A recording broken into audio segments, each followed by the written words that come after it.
this. Alright, if I throw a ball into the air, and the ball weighs, arguably, let's say the ball weighs 2 kilograms, okay? I throw it into the air and it reaches a maximum height of 10 meters, okay?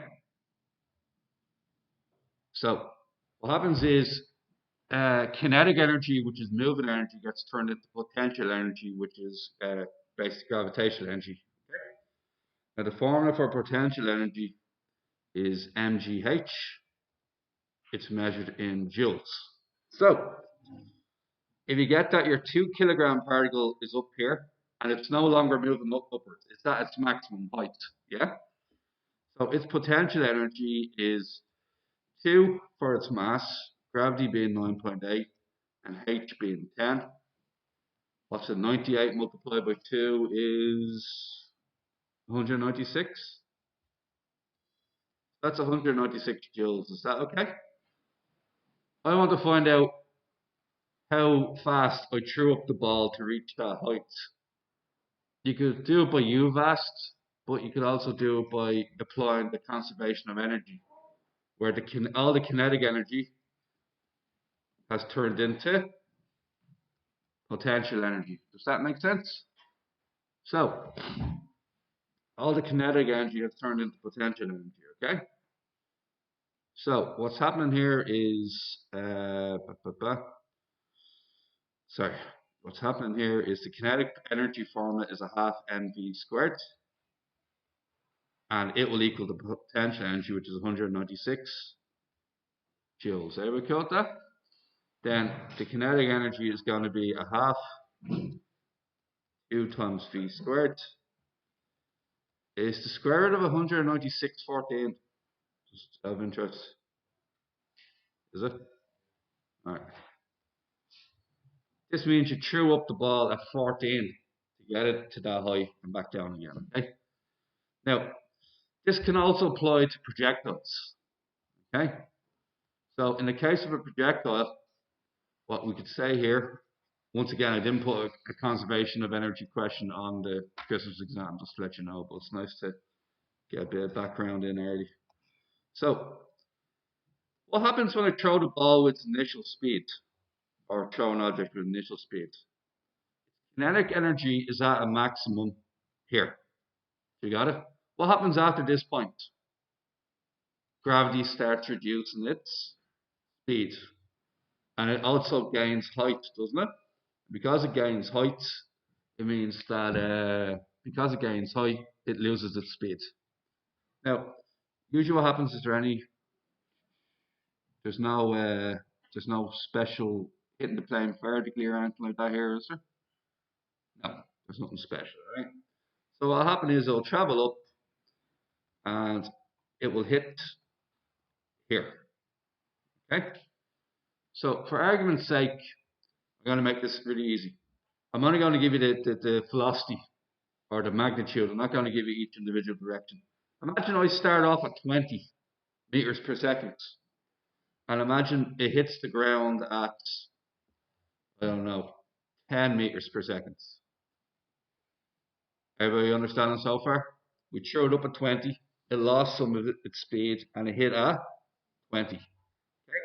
What we're going to say is kinetic energy at point 1, which is point 1, this is point 2, plus potential energy at point 1 equals kinetic energy at point 2 plus potential energy at point 2. Is that alright? So, here's what needs to happen. Okay? So, the mass of the object, you actually find the mass is irrelevant. Why is the mass irrelevant? They're all the same, and therefore they're going to strike off in the formula. So I'll just say mass equals m is equal to mass, alright? Any mass, and it'll be the same answer. So we have a half mv1 squared plus mgh1 equals a half mv2 squared plus mgh2. Now, because we start on the ground, or at 0, 0, so to speak. What's your potential energy at point 1? 0. There's no height to be had. And then we have a half m, and that's what's it, 20 squared, isn't it? We threw it up at 20. Then we have a half m times 10 squared, yeah? And then we have mgh2. As predicted, the m's cancel. So I'm going to get a half of 400 with this, 200. The half of 100, which is 50, plus gh2. And in this case, a really simplified version of this, we're going to get 150 equal to gh2. H2 would equal 150 divided by G, or 150 divided by 9.8. That's a really simplified version of, so the height is 15.3 meters, 15.3 meters above the ground. So if I was to measure this vertical height here, from here back down, that height there is 15.3. That's how much height it gains. All right, you guys? So that's a really simplistic version of what we're going to do in part two, what's it, B part 2. Right? Notice one thing. We're always talking about the hypotenuse, aren't we? On the way down, you're going at 10. So you're actually talking about the square root of phi x squared plus phi y squared. Do you see what I'm saying? You're actually talking about the hypotenuse, the magnitude, not the individual components. Okay? And likewise, when you're thrown upwards, you're talking about the hypotenuse, not the individual. You're not talking about ux and uy. You're talking about the individual components. Okay? So let's get to the actual question. And we're going to use what I did here earlier. We're going to use that at the very end to figure out if the conservation of energy has occurred. Okay? So that's our plan. All right, let's do this. Now.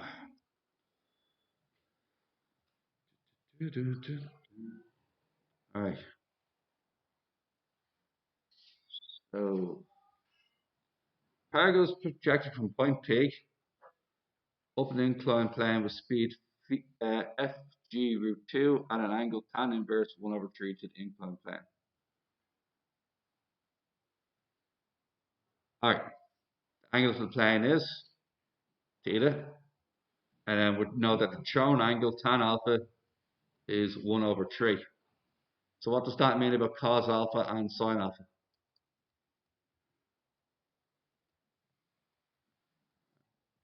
And we know the values. Opposite over adjacent is 1/3, isn't it? So what's that mean? Root 10. So it's going to be 3/√10 and 1/√10. Okay. Gravity triangle.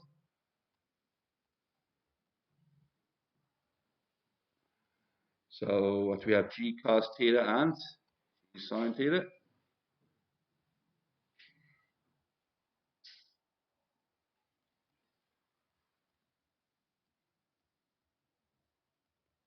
Right, happy days.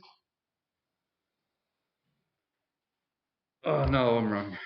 Oh no, I'm right. Never mind. We threw that 4g root 2. Alright, so let's do this. And u value is 4g root 2.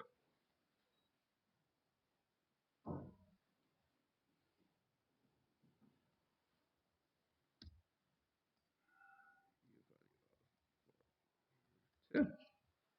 Your thrown angle alpha. Okay, is there any other special requirements we've seen? Nope.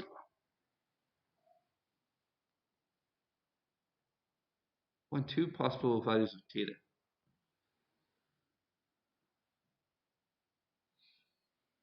Horizontally, I knew there was something. So there is a special requirement. The special requirement is horizontally. Actually makes our life a bit easier. So what does that mean about the landing angle? Huh? tan theta equals minus Phi over Phi x at T of half at common flight. Okay, good to know. All right, let's do what we always do. Phi x equals u cos alpha, which is 3u over root 10 minus gt sine theta. Phi equals 1 over root 10 u minus gt cos theta. And then you got sx and sy.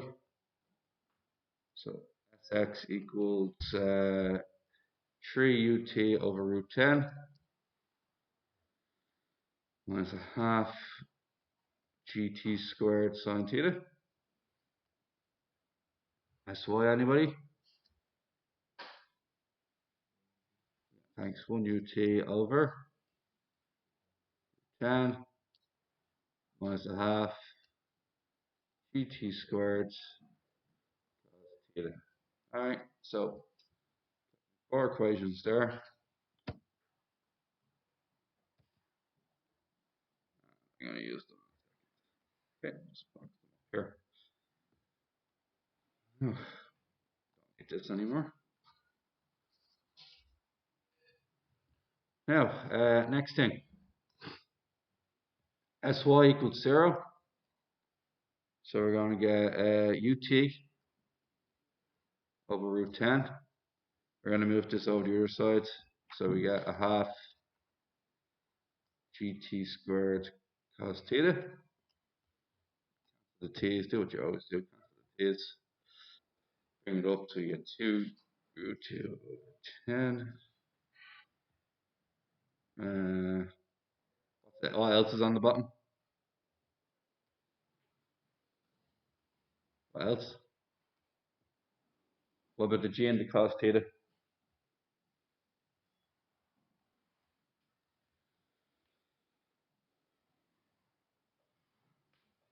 Yeah, I think we're good. I'd have to have a crucial bit of information, and like the u value is 4g over root 2. I can slot that in any time I want, so it's no big deal. Okay, that 4g over root 2 I'll have to put in for u any time I want, right?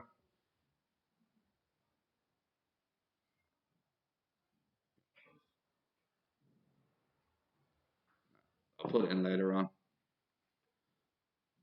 Yeah, throw it in now actually, why not? Alright, gonna change this into 8g root 2 over root 10 g cos theta equals t. So what can cancel there? We go for 8 root 2 divided by root 10, and that's 8 root 5 over 5, which is the same thing as 8 over root 5.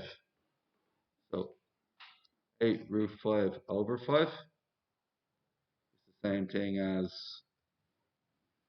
8 over root 5. That's what I'm going for because it's less writing. Okay? So I'm going to go for 8 over root 5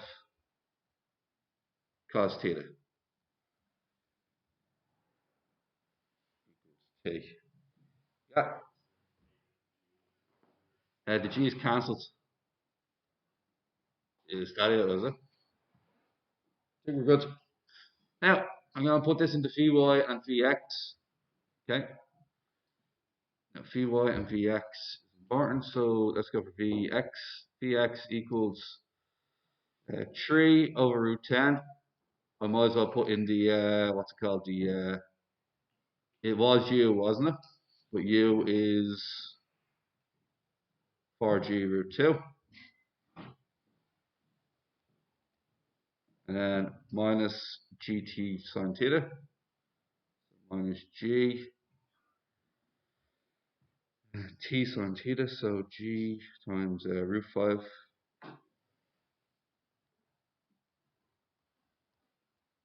And then what's it there? Sine theta. Alright. All of this is going to be in terms of G, but I'm pretty convinced the G's are going to cancel each other anyway later on, so it's not a big deal. So what we're going to get is 3 root 10 multiplied by 4 root 2.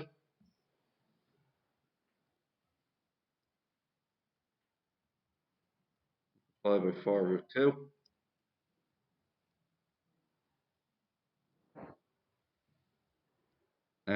Once again, I'm going to do the same thing I did earlier. I'm just going to write that as 12 over root 5. Okay? 12 over root 5g.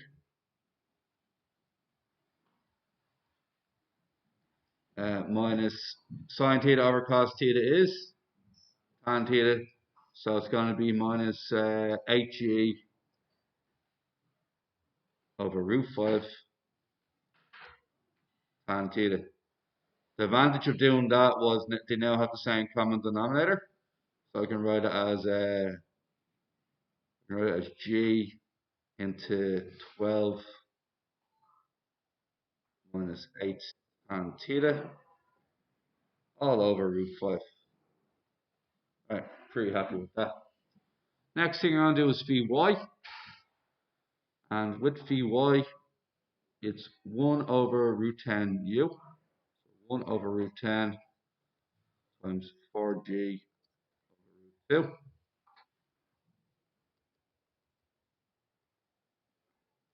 Too tired to think at the moment, so I'm just going to use the calculator as much as humanly possible. That's 4 over root 5.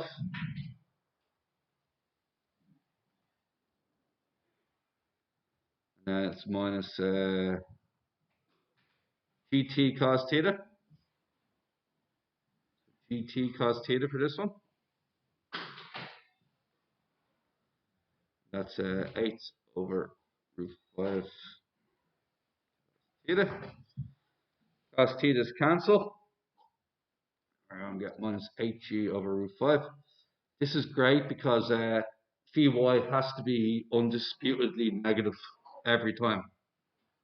And it is undisputedly negative because it's 4 over root 5 take away 8 over root 5, which is quite simply minus 4g over root 5. Now we go back to the very top of the question, where we claim that tan theta equals minus Vy over Vx at time of flight. That's exactly what I'm going to do. So tan theta, that's Vy is 4g over root 5. I could divide it by Vx, but what I'm going to do to save myself time is I'm just going to turn Vx upside down and use it like this instead. So it's going to be root 5 on top, and then g into 12 minus 8 tan theta. Now what should happen here is the g's cancel, the root 5's cancel, and then I'm left with, quite easy, I'm left with tan theta equals 1, actually no, scratch that, 4 over 12 minus 8 tan theta.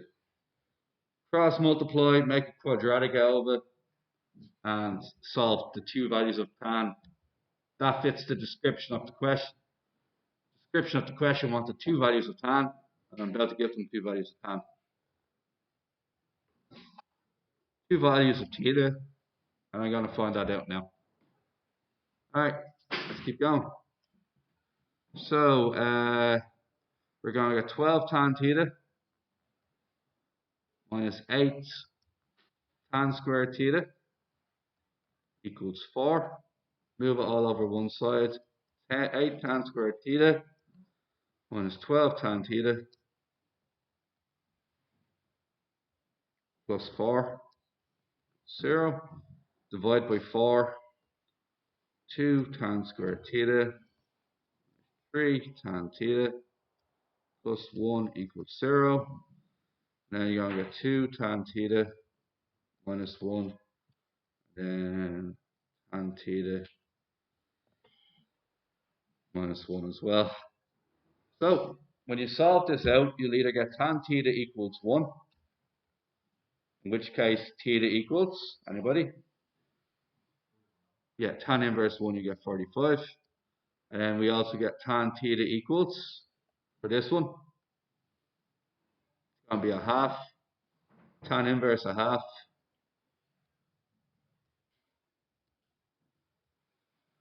and I get 26.57. 26.57. Alrighty. Now that was tough. If tan theta equals 0.5, then find the magnitude and velocity which the particle strikes the inclined plane at Q. Magnitude of the velocity. So what that basically wants is it wants me to find, it hits the plane like so. It wants me to find the actually wait, it doesn't hit like that at all. Does everybody agree it hits it horizontally? Yeah. Now it's made up of two parts. It's made up of the part that's perpendicular to the plane and the part that's horizontal to the plane. So if we do this, we have made up of these two components here. The two green parts. One of them's Vy and the other one's Vx. So to get the magnitude, I need the magnitude of Vx squared plus Vy squared. And that's to give me the velocity I actually hit it at. Okay? Now, it's telling me to use tan theta equals a half. Now, if tan theta equals a half, that means opposite over adjacent is a half. So what does that mean about cos theta and sine theta? What are the values of cos theta and sine theta then?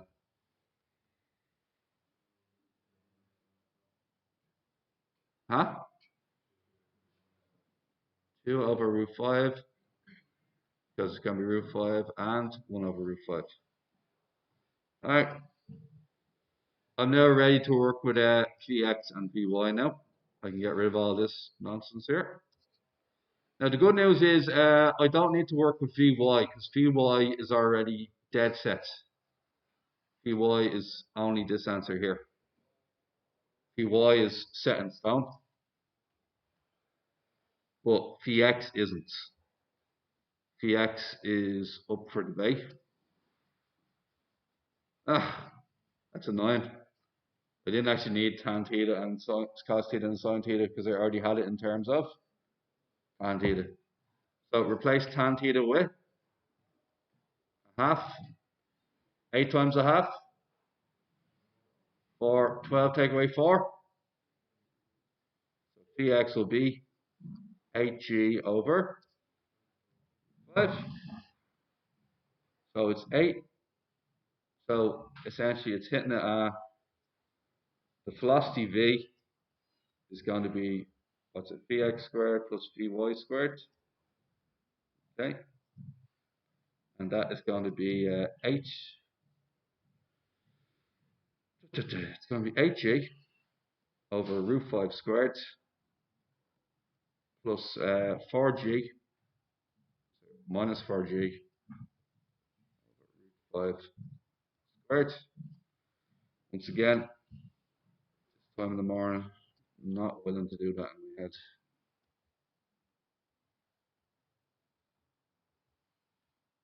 Nope.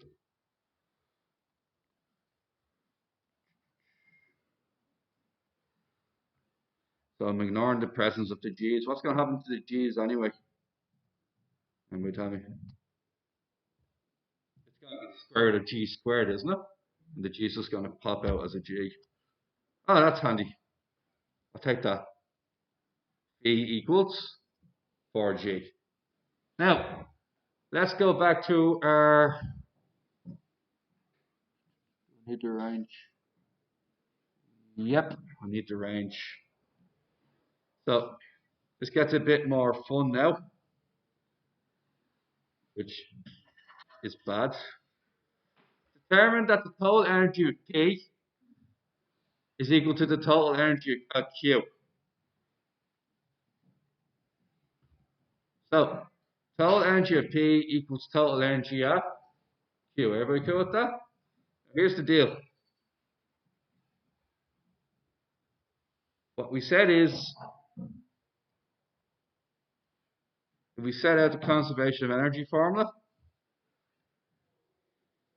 kinetic energy at P plus potential energy at P equals the kinetic energy at Q plus the potential energy at Q. Which one am I missing? Which one can I not provide? One of these four is missing. Which one is missing and why? Think about it. I'm going to pause it for a second. All right. The hint is wherever it hits the plane, yeah, I need its distance from there to the bottom. I need that yellow distance. Okay? So, can anybody tell me how do I get that yellow distance? Connor.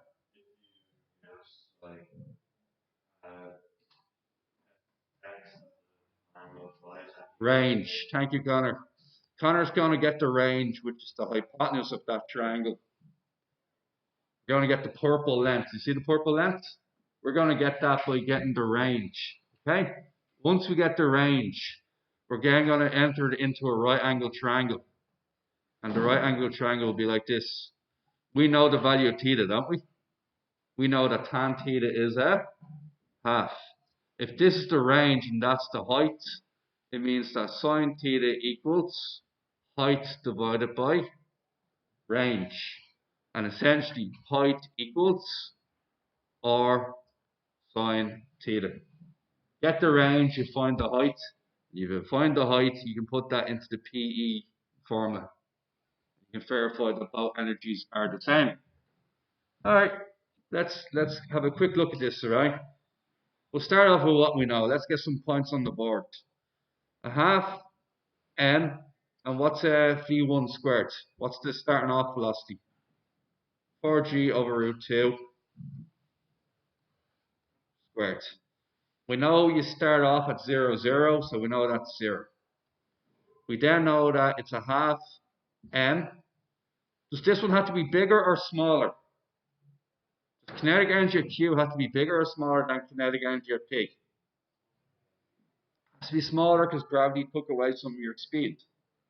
And as predicted, it's 4g, which is definitely smaller, so that's a good thing. So that's 4g squared. Next thing we're after is the potential height, so we're after mg, but the big gap in our knowledge is the height. We can't fill out that, which means we don't seem to be able to do the question. But looking for us, what did we calculate earlier? What's this? Anybody remember what that was? It is the time of flight. And if we just insert that into the SX equation, we should be good to go. Now, the SX equation has a lot of things I need to put in.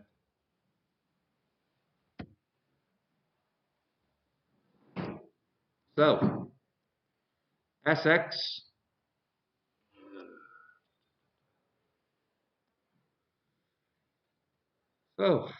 SX equals 3 over root 10. U, and U we all know is 4g root 2. And then we have T. But what do we know about T now? We know that tan theta equals a half. And as discussed earlier, this means cos theta equals 2 over root 5. So what can I do with the time of flight now? What can I replace cos theta with? I can replace cos theta with 2 over root 5. The root 5's cancel and the time of flight is 4 seconds. Everybody cool with that? Time of flight is now 4 seconds. That makes my life nice and easy. That's a half g t squared. What's t squared then? 4 squared is 16. Sine theta, which we know will be, well, sine theta be 1 over. Sine theta be 1 over root 5. Alright, I'm going to lob pretty much most of this into the calculator. What's the only thing I'm going to ignore? See the way they both have a G? Just going to ignore that part, and everything else is going into the calculator all in one go. And that should be able to give me my my SX straight away, or my range. Somebody wants to try that out for me, that'd be great. Verify my answer.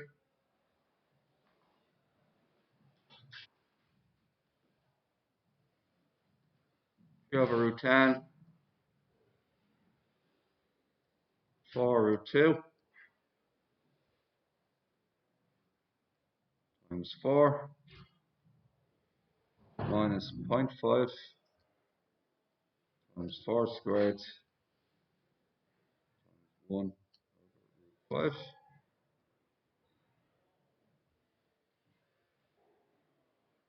Did anybody get 8 root 5? Happy days. Now, the range is 8 root 5. But remember what I said earlier? That's the range, that's the height. Okay? So we now know that this is 8 root 5.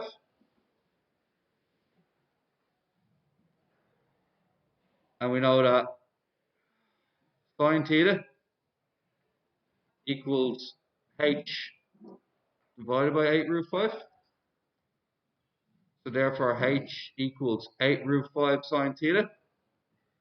But what do we know sine theta is? We just used it a second ago. Sine theta is actually 1 over root 5. So what is 1 over root 5? Put it in there. What's your answer for your height?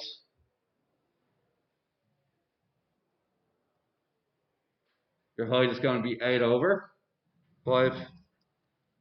And 8 over 5 is 1.6. Okay? So, let's go back up to our original conservation of energy formula. Get rid of all this nonsense. And just replace H with 1.6. And long behold, let's hope this equals each other. If it doesn't equal each other, that'll be a lot of waste of time. So, what's 4 root 2 squared? 32?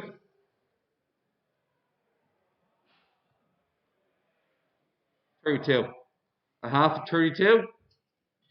16 mg squared equals 8 mg squared. Oh no. Huh?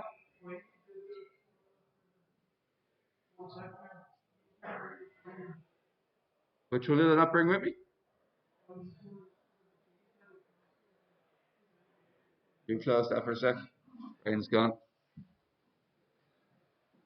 So go back a couple of steps, is it? Before this. At what stage, Brian? The range. Oh, gee. Yes, Brian. G. So there's a G there, isn't there? So it's 8 over 5G, is that right? Alright, just let me see if I got this right. 8 over root 5, so G. 8 over 5G. Yeah, so the height is 8 over 5G, is it? So 1.6G. Alrighty. 1.6G. That means that the two of them. 1.6G. Still don't think it's coming out though. Should have got 8G. Because that turned out to be 16 mg squared. This one here turned out to be 8 mg squared, which means this should have also been 8 mg squared. So it means there was a mistake with the range, okay? So we gotta go back to the range. Now, I, the smartest man in the world, wrote 8 root 5g as 8 over root 5 for no apparent reason. We will now fix this situation. So this is 8 root 5 G. This makes this part 8 root 5 G. This makes this part we did earlier, which was 8 root 5 G sine theta. We know sine theta is 1 over root 5. That makes the height 8G. We then go back to the very top. It's not 1.6G. It is in fact 8G. And in which case we get 8mg squared plus 8mg squared. 16mg squared equals 8mg squared plus 8mg squared. And that proves the conservation of energy. My advice, do that one again from scratch. See how it goes. All right.